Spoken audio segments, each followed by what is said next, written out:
प्रश्न है, गुरु तत्व ऐसी क्या चीज़ है जिसकी बराबरी किससे की जा सकती है? उसको समझाने के लिए किसकी उपमा दी जा सकती है?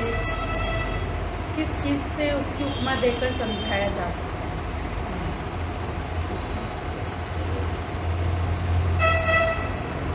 कि वो अकेला है?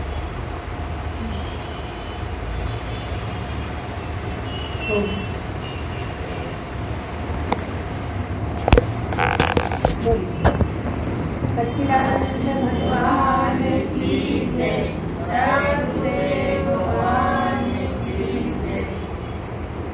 ओम हिरण्यगर्भ समवर्तताग्रे भूतस्य जातः पतिरेक आसीत् सदा धार पृथिवीं द्यामुते मां तस्मै देवाय हविषा विधेम।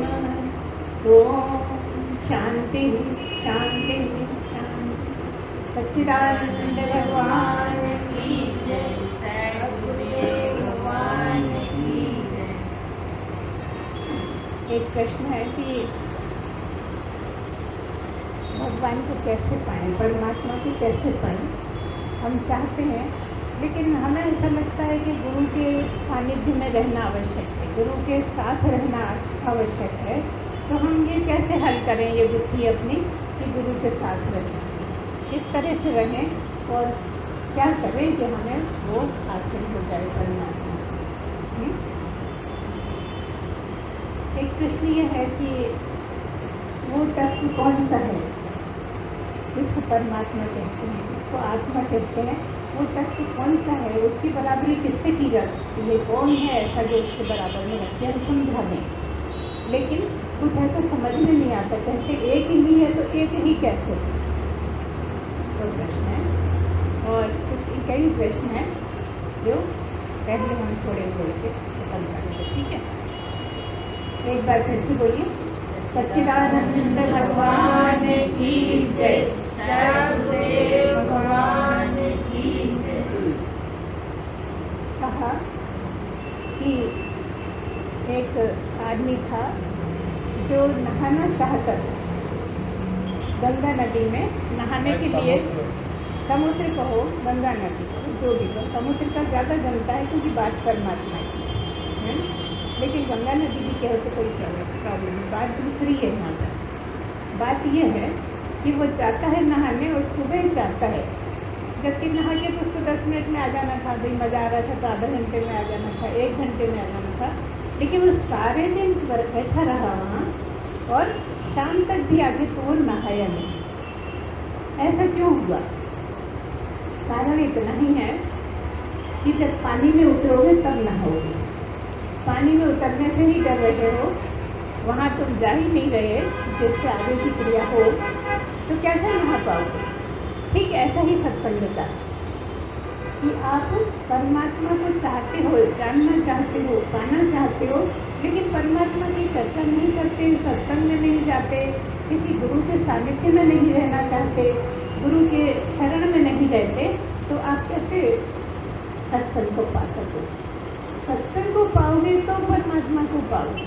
पहले सत्संग में रहना आवश्यक है, और मनुष्य जीवन तो केवल सत्संग के ही लिए है। सत्संग करोगे तो आपकी वो जो छुपी हुई जिज्ञासा है वो उजागर होगी और वो बढ़ेगी, क्योंकि जब जिज्ञासा चरम सीमा की हो जाती है तब परमात्मा के मिलने की उम्मीद होती है। देखो, कोई भी मनुष्य पा सकता है, ये पक्की बात है, कोई गधा नहीं, कोई कुत्ता नहीं, कोई और जानवर नहीं, लेकिन मनुष्य अगर है तो पा सकता है, इसकी पक्की गारंटी है। लेकिन पाने का एक तरीका है, इसलिए उस तरीके में उतरना पड़ेगा, वो सब अपनाना पड़ेगा, वो सब करना पड़ेगा, जिसके कारण, जिसकी मदद से आप परमात्मा को प्राप्त कर लोगे। ठीक है? इस तरह से आप कोई भी काम करने जाओगे, जब तक वो शुरू नहीं करोगे। कोई आदमी तैरना चाहता है और तैरने के लिए पानी में नहीं उतरता, तो तैरना कैसे सीखेगा? वो कहेगा नहीं, मैं तो ऐसे सीख लूँगा, जमीन पे चला चला के सीख लूँगा, तो क्या आ जाएगा तैरना? पानी में तो जाना ही पड़ेगा, पानी में ही हाथ पैर चलाएगा तब तैरना आएगा। तो इसी तरह से सारी बातें हैं। अगला प्रश्न जो है वो ये है कि ये जो तत्व है, ब्रह्म का तत्व है, आत्मा तत्व है, वो क्या है, वो कैसे एक है, या उसकी बराबरी किससे करें, किस तरह से समझें। कोई चीज़ ऐसी जो हमें जानने में आती हो, उसके समकक्ष रख के अगर आप समझाएं तो हमें वो समझ में आ जाएगा। ऐसी कोई चीज़ बतलाई तो देखिए, इसको क्या कहा है, इसको कहा है कि ये अद्वितीय है।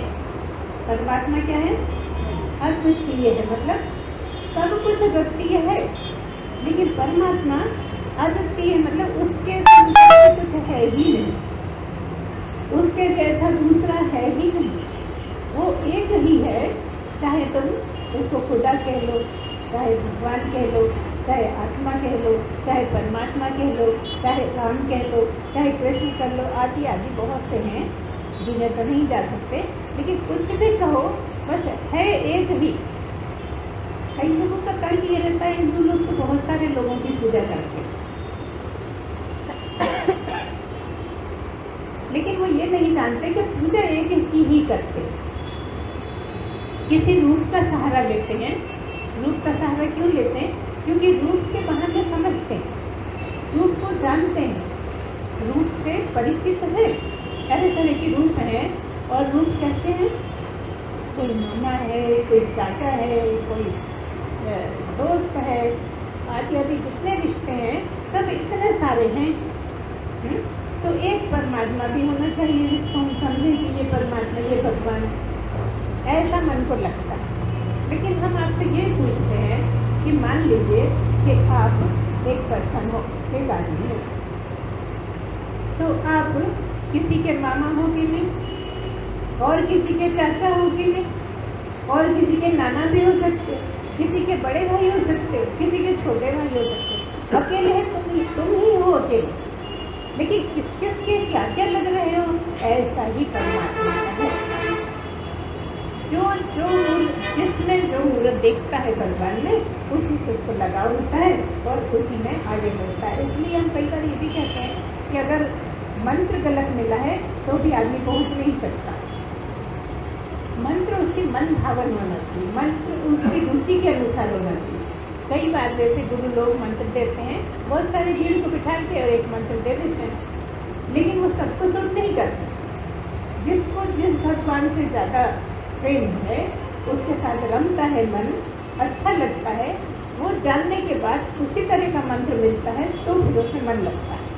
कई हमको ऐसे भी मिल जाते हैं जो वर्षों से कर रहे हैं, क्या कर रहे हैं, जाप कर रहे हैं, माला भी जप रहे हैं, वैसे सुमिरन भी कर रहे हैं, लेकिन उनको कुछ भी फर्क नहीं पड़ता, कुछ ऐसा भी नहीं होता। कहो कहते कुछ समझ में नहीं आता, कुछ मन नहीं लगता, कुछ अच्छा नहीं लगता। फिर जब खोद खोद के पूछो तो पता लगता है कि उन्होंने इष्ट ही गलत पकड़ रखा है ना, इष्ट गलत पकड़ रखा है, इसलिए मन नहीं लगता।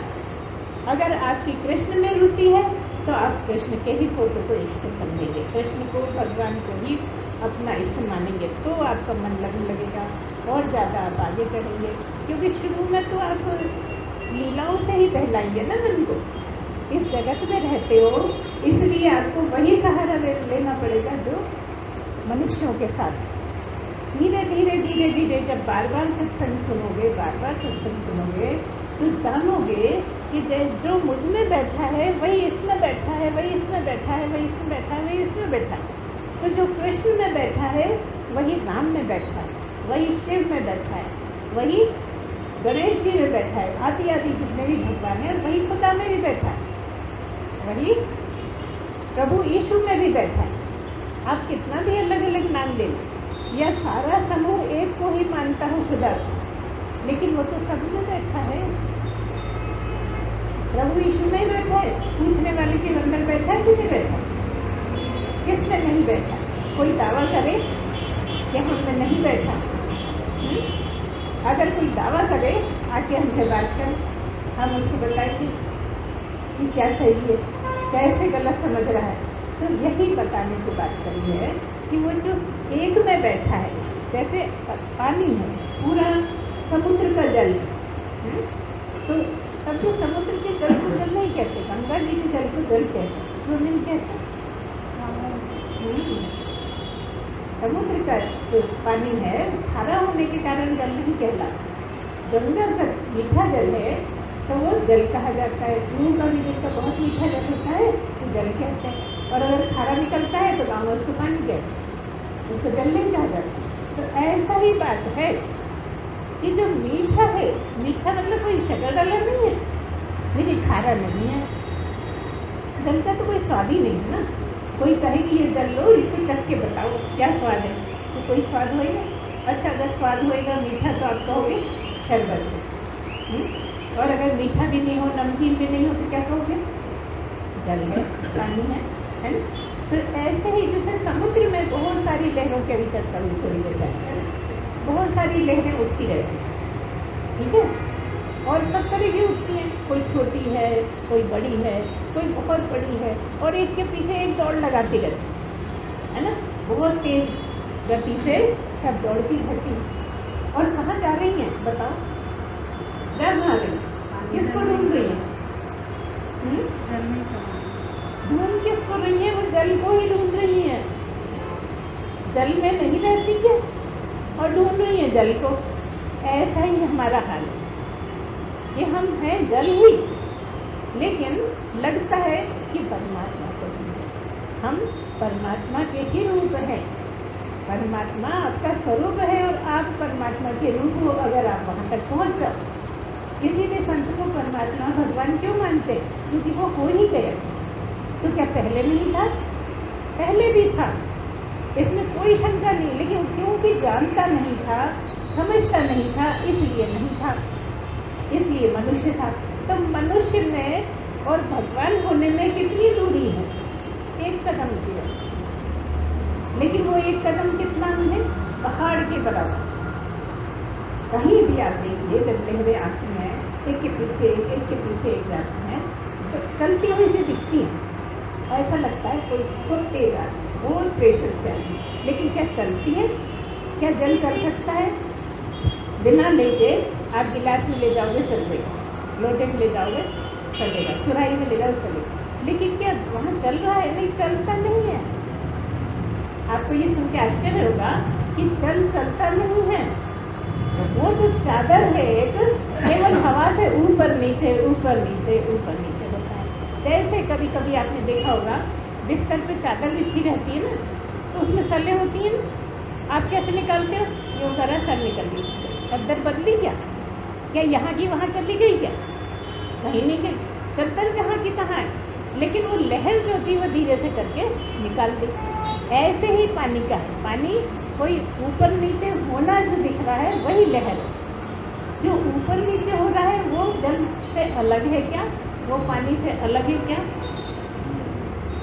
तभी उसको लहर कहोगे। अगर लहर नहीं है, मान लो बड़े तालाब में लहर नहीं है, और कहेंगे थोड़ी देर देख लो, तो कहोगे क्या देख लो? और अगर बढ़िया बरसात का मौसम है, खूब हवाएं चल रही हैं, ऊंची ऊंची लहरें आ रही हैं, कहेंगे चलो चलो, नहीं देखने मज़ा आ रहा है। जब पानी बरसने का मौसम होता है और हवाएं होती हैं और शांत वातावरण रहता है और केवल हवाएं चलती होती हैं, तब लहरें देखने में बहुत मज़ा आता है। लेकिन अगर जब नहीं है और कहोगे देखो, तो क्या कहोगे? देखने में मज़ा आएगा? जमीन में कहे कि ये देखो, आपको क्या देखो? बार बार पूछोगे क्या देखो? अगर समझ में आइए तो हम मिट्टी देखने का बोल रहे हैं, मिट्टी का ख्याल आएगा क्या? किसी कोई मिट्टी का ख्याल आएगा क्या? अरे पत्थर होता तो पत्थर देखने का बोलते, कुछ गिर जाता चम्मच होता चम्मच को बोलते, कुछ है ही नहीं। और गुरु कह रहा है देखो, क्या देखें? ये प्रॉब्लम है। यहाँ देखो तो समझ में नहीं आता क्या देखो। हाथ पैर दिखते हैं, आंखें दिखती हैं, नाक दिखता है, रूप दिखता है, सुंदर और रूप दिखता है, लेकिन जो है वो नहीं दिखता है ना। जिसको देखना है, हम कह रहे तुमको देखो, तुम या तो शीशा चाहिए, शीशे के बिना कैसे देखना अपने को? हम उसकी बात कर रहे हैं जो बिना शीशे के दिखता है, उसको देखना बड़ा मुश्किल है। उसके लिए बड़ी दूर तक की यात्रा है। उसको देखना क्या इन स्थूल चक्षुओं से देखोगे, वो जो गुरु तीसरी आंख बनाएगा आपके लिए, जो तीसरी आंख बनाएगा उससे देख पाओगे। वो कौन सी आंख है? विवेक की, ज्ञान की आंख। जो गुरु शिव जी को क्यों कहते हैं 3 नेत्र वाले? इसीलिए कहते हैं कि उनके पास ज्ञान की आंख, ज्ञान की आंख है। जब वो खोलते हैं तो सारे गम चले जाते हैं, सारे दुख नष्ट हो जाते हैं, सारी परेशानियां खत्म हो जाती हैं। जब वो संसार में उलझ जाते हैं तो कुछ नहीं करते, केवल तीसरी आंख खोल लेते। फिर जब आपकी आंख तीसरी बन जाएगी तो कुछ करना थोड़ी है, केवल तीसरी आंख खोलना। तीसरी आंख खोली कि सारे गम खत्म। जब शिव तीसर नयन उघारा, ऐसी एक लाइन आती है रामायण में, है ना? तो क्या होगा? जैसे ही आपको कोई परेशानी आई, दुख लग रहे हैं, किसी तरह की जलन हो रही है, तो बस आपको अपनी वही ज्ञान की आंख खोलनी।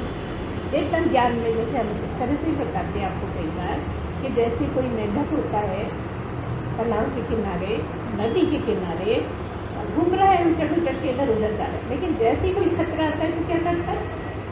झाड़ियों के तरफ पानी में छलांग लगाता है ना? मेंढक का घर पानी में छलांग लगा, आप कोई पकड़ नहीं सकता। कितना भी बोले कूद जाए, तैरने लगे तो भी मेंढक को पकड़ा नहीं जाता। इसी तरह से जब परेशानी आए तब आत्मा में ही कूद जाओ, लेकिन कूदोगे कब कूदोगे? जब तीसरा नयन बन जाएगा, जब तीसरा चक्षु बन जाएगा तब तो खोल पाओगे। बना ही नहीं है तो कैसे खोलो? तो पहले जब नहीं होता है इसलिए बहुत दुख लगते हैं, बहुत तकलीफें लगती हैं। अरे छोटी छोटी बात में हम बहुत परेशान हो जाते हैं, है ना? सब में जरा सा कुछ हुआ विचलित हो जाते हैं, बहुत ज़्यादा पुरानी यादों में खो जाते हैं। अरे ऐसा हो जाता तो बड़ा अच्छा रहता, अरे ऐसा हो जाए भगवान, अरे ऐसा ही होएगा। 3 चीज़ें चलती हैं ना, भूत, वर्तमान, भविष्य। लेकिन वर्तमान में अगर रहना आ जाए तो आपका सारा काम हो सकता है, मतलब तीसरा नयन हो सकता है। हमें वर्तमान में रहना नहीं आता, या तो हम पुराने समय में चले जाते हैं तो दुखी होते रहते हैं, या फिर हम भविष्य की चिंता करने लगते हैं।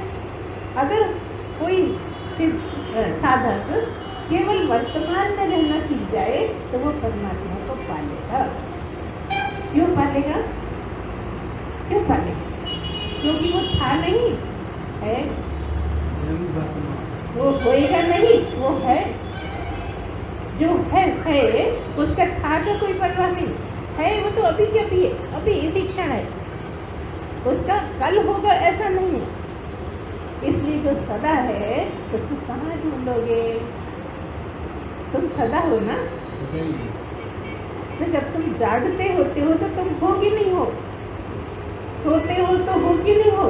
स्वप्न देखते हो कि नहीं हो? बताओ। गम में होते कि नहीं? सुख में होते नहीं होते? जब सुख होता है तो तुम्हारे हुए बिना हो सकता है? वही तुम की तो खोज है, उसी को तो जानना है।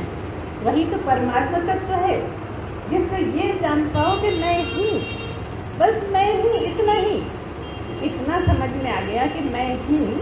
अच्छा, जब गहरी नींद में थे तब भी तो थे, भले पता नहीं लग रहा था। और आप सोचो कि नहीं गहरी नींद में नहीं थे तो उठोगे जब होगे?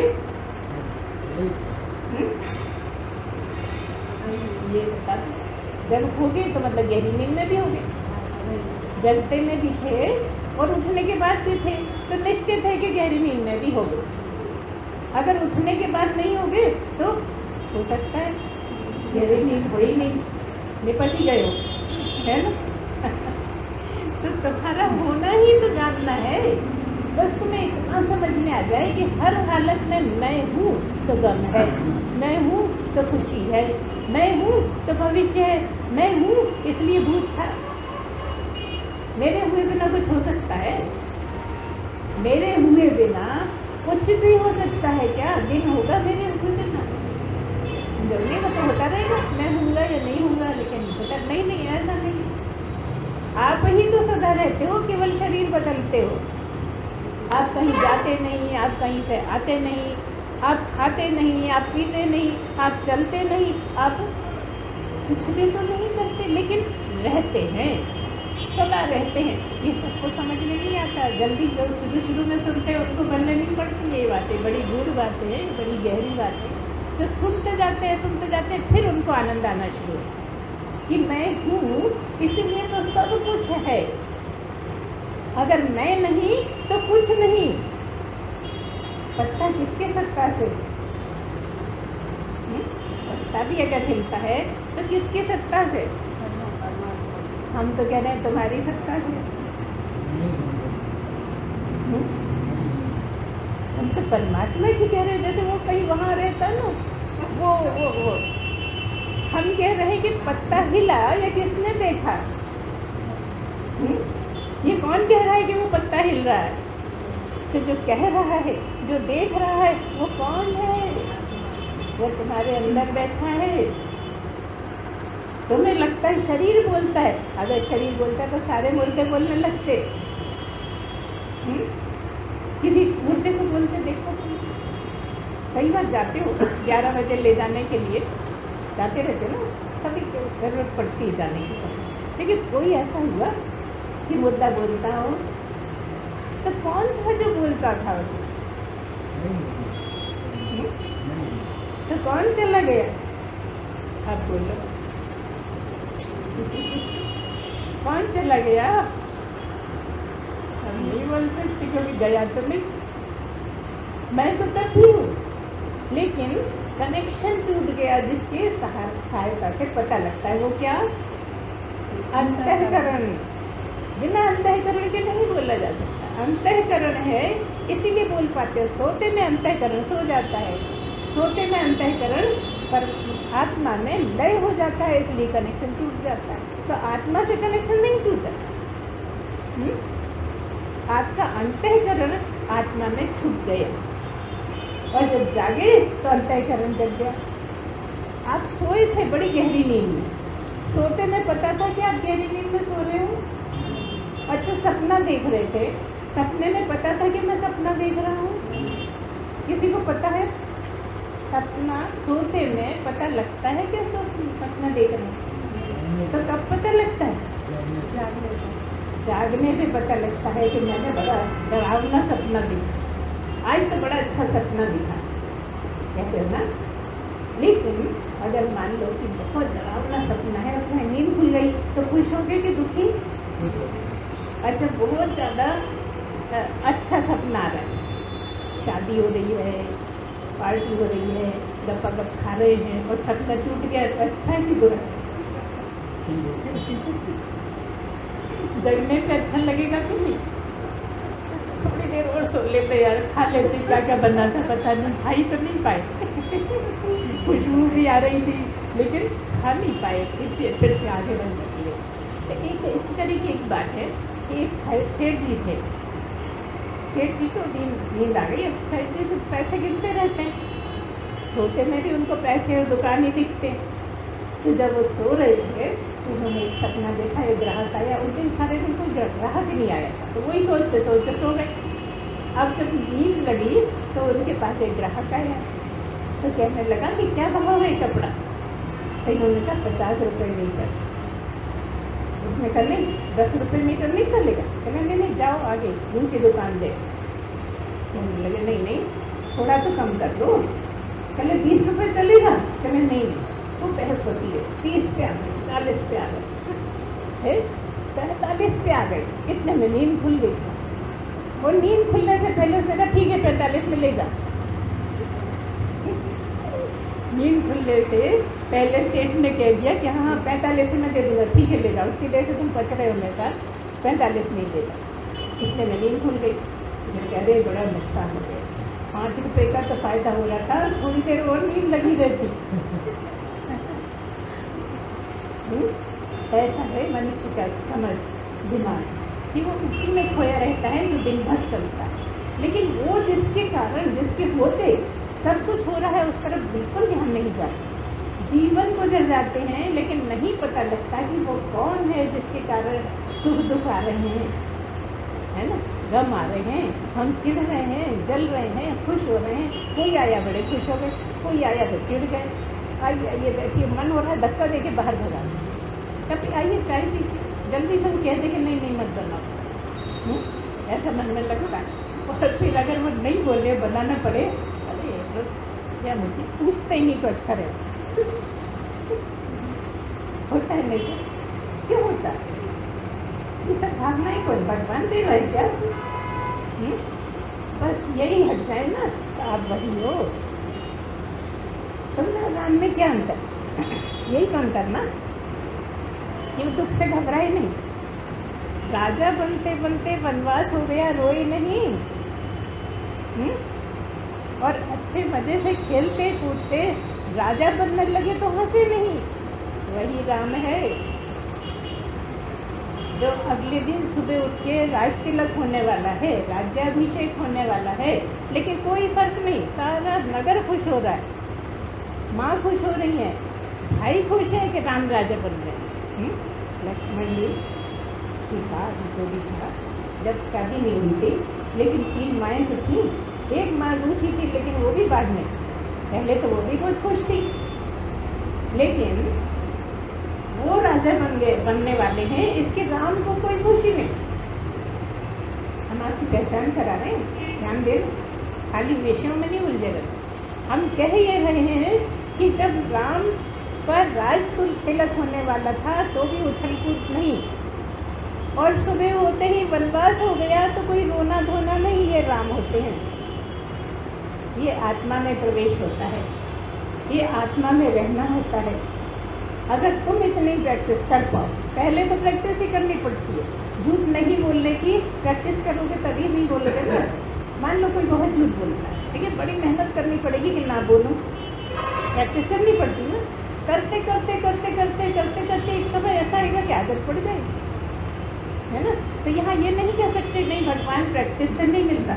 बिल्कुल सही है कि भगवान प्रैक्टिस से नहीं मिलता, लेकिन प्रैक्टिस करनी पड़ती है, यही साधना है। साधना तो करनी पड़ेगी, साधना करोगे तो परमात्मा मिलेगा, साधना से परमात्मा नहीं मिलेगा। साधना से पात्रता तैयार हो जाएगी, और पात्रता मिली नहीं कि परमात्मा मिला समझो। जिस दिन पात्रता पूरी हुई कि परमात्मा ही हो गए।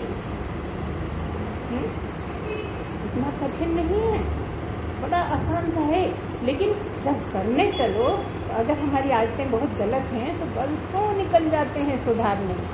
और कई बार तो ये गुस्सा आ जाता, नहीं चाहिए हमें भगवान होगा, ऐसे ही अच्छे हैं, पता है ना।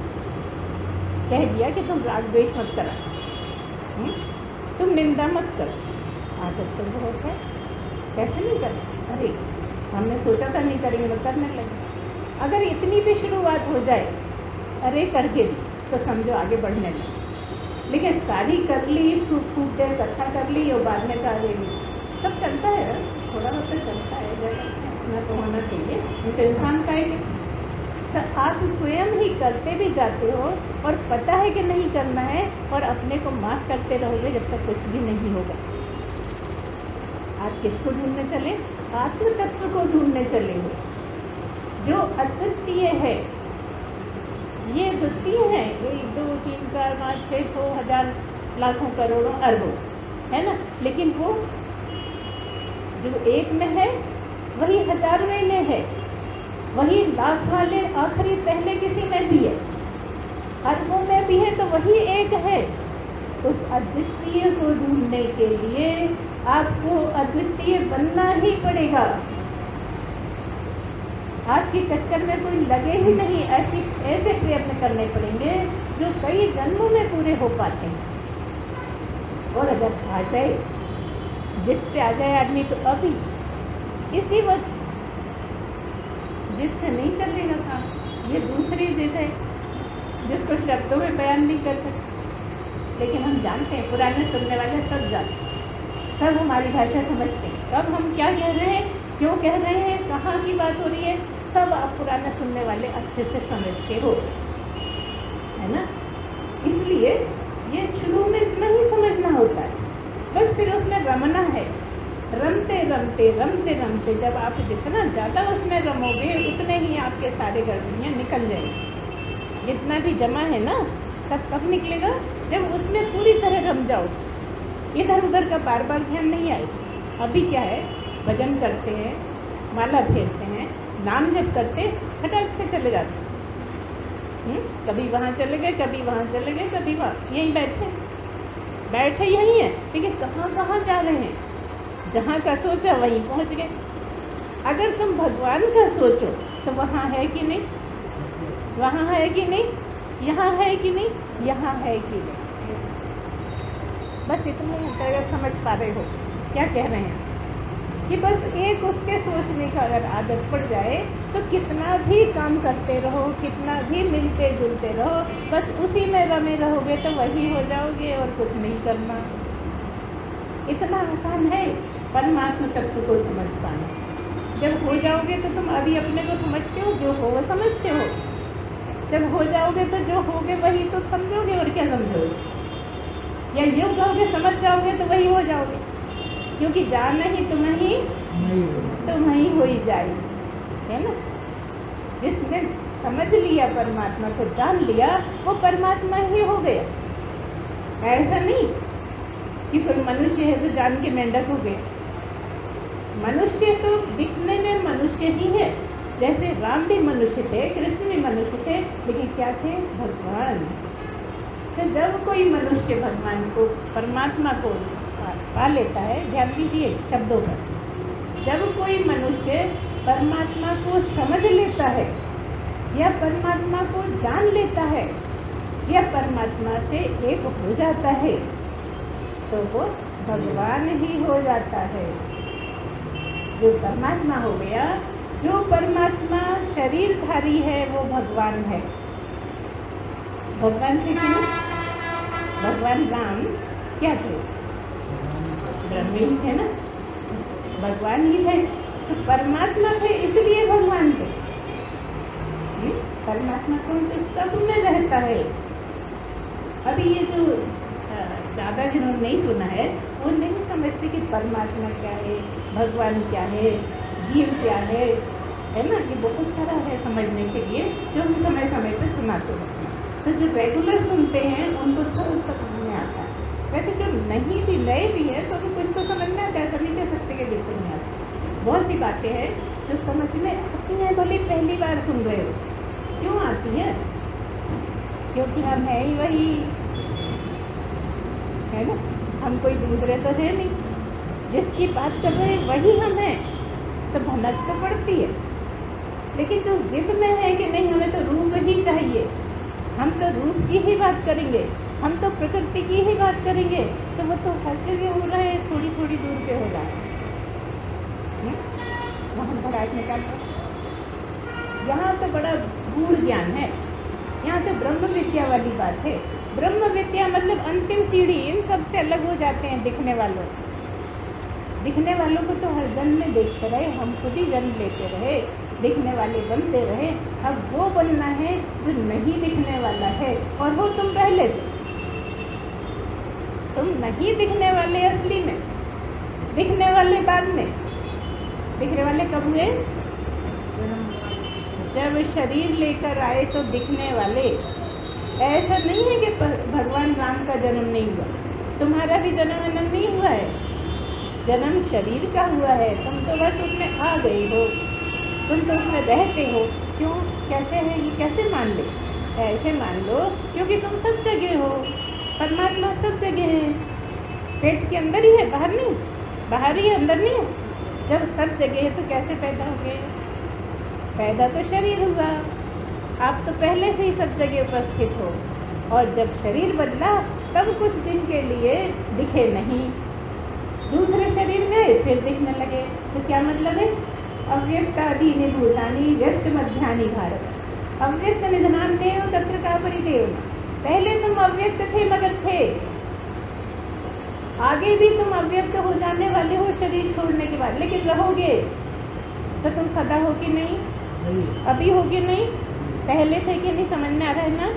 पहले था तभी शरीर बदला। मैं मर जाता तो शरीर किसने बदला? है ना। मैं रहा, मैं सदा से हूँ, इसलिए तो शरीर बदलता रहता हूँ। कभी कुछ कौआ कहलाने लगता, कभी हिरण कहलाने लगता है ना, कभी कुत्ता गधा कहलाने लगता, लेकिन मैं हूँ ना, सदा हूँ, वही तो मैं हूँ। ज्ञान प्राप्त हो गया तो भी रहूँगा, ज्ञान प्राप्त नहीं हुआ तो भी रहूँगा। तो जीवन सफल कब होगा? जब ज्ञान प्राप्त हो जाएगा। ज्ञान प्राप्त करने का मतलब ही इतना है कि परमात्मा को जान जाए, आत्मा को जान जाए, स्वयं को जान जाए। कोई ऐसा समय आए जब परमात्मा से मिलन हो जाए, और है पहले से, बस समझ में नहीं आता कि मैं वही हूँ, उससे अलग हूँ ही नहीं। मैं कभी भी उससे अलग रह ही नहीं पाया। जैसे लहर पानी से अलग नहीं रह सकती। कोई लहर उठा के ले आए, बड़े तालाब में से लहर उठा के ले आए, हम कहेंगे ये तो पानी है, कहाँ है लहर? लहर दिखती है मगर है पानी। शरीर दिखता है मगर है इतना ही तो समझना कि हो तुम वही, लेकिन मानने को तैयार नहीं, जानने को तैयार नहीं। चित में बैठो, नहीं मैं तो पैदा होता हूँ, मैं तो मर जाऊंगा, फिर क्या होगा, मेरे बच्चों का क्या होगा? अच्छा अभी तुम हो तो तुम कर रहे हो क्या? इस वहम में मत रहो, करने वाला कोई और ही है जो कर रहा है। जिनके माँ बाप मर जाते हैं वो क्या जिंदा नहीं रहते? तो फिर क्यों इस घमंड में हो कि मैं करता हूँ? यही सब निकल जाए, यही सीधे सीधे समझ में आने लगे। जिस दिन ये सब समझ में आ जाएगा उस दिन जान लेना कि तुम असली मैं को जान गए, जो ब्रह्म है, जो अंदर बैठा है, बाहर है। क्योंकि अंदर बाहर एक रस, जो चेतन भरपूर। चेतन हर जगह है, कहीं जगह कमी नहीं है। चेतन ही चेतन है, परमात्मा ही परमात्मा है, और तुम असली में उसी के रूप हो। जब तक शरीर दिखता है तो रूप हो, जब शरीर नहीं दिखता तो स्वरूप हो। रूप स्वरूप नहीं होता। कई लोग प्रवचन करता को हमने सुना है स्वरूप स्वरूप बोलते, ये स्वरूप नहीं जो दिखता है। स्वरूप वो है जो मरने के बाद होता है, मरने से जीने पैदा होने से पहले होता है। वो स्वरूप, वो आत्मा, वो परमात्मा, वो ब्रह्म, वो तुम, और कोई नहीं, तुम ही। मैं हूँ इसको कैसे जानोगे? मतलब तू है ये कैसे जानो? जब ये जानोगे कि मैं ही, तब समझ पाओगे। बस इतना ही है। सबसे आसान मैं को समझना है, उससे कठिन तू को समझना है क्योंकि सामने है। लेकिन वह को समझना आसान है जिसको कभी देखा नहीं, किसी को जाना नहीं, जिसने जो कह दिया समझ के नहीं समझे, समझे पता नहीं। तो आसान है मैं को समझना। मैं को समझोगे तो परमात्मा को पालोगे। राम को समझते रहोगे, ज़्यादा से ज़्यादा दर्शन हो जाएंगे और कुछ नहीं। कृष्ण को समझोगे तो क्या करोगे? कृष्ण की रात दिन तुम करोगे, भजन करोगे तो क्या होगा? रूप में दिख जाएंगे घड़ी भर, ठीक होगा, अरे यार एक बार और दिख जाए, थोड़ी देर और रहते तो अच्छा रहता। लेकिन जब आत्मा को पा लेते हैं, जब आत्मा को जान जाते हैं, तो इतने संतुष्ट, इतने संतुष्ट, इतने शांत कि कोई लहर है ही नहीं। लहर के बिना पानी कितना शांत। ऐसे ही तुम हो जाओ, वही तुम हो। इसको जानो, वो आत्म तत्व, उसी की बात चल रही थी कि वो आत्म तत्व अद्वितीय, उसके जैसा कोई नहीं, उसको किसी से बराबरी कर भी नहीं सकते, उसको समझाने के लिए कोई चीज़ सामने रख नहीं सकते, उसको बताने के लिए कोई शब्द नहीं है, उसको बतलाने के लिए कोई रूप नहीं है। हम कहेंगे राम ही परमात्मा है, नहीं, गलत है। उनमें जो रहता है वो परमात्मा है। या यूँ कह लो कि राम जो दिखते हैं वो नहीं है, जो उनमें रहता है वो राम है। और वो सदा से मरा भी नहीं, वो पैदा भी नहीं हुआ। कृष्ण वो नहीं जो दिखते हैं बांसुरी हाथ में लिए, कृष्ण वो जो अंदर बैठा कृष्ण है, जिसने बांसुरी बजाई। तुम कहते हो ये बजा रहा है तो ये मर गया, मरा है ना? कृष्ण का शरीर ही मरा, राम का भी जरूर मरा होगा।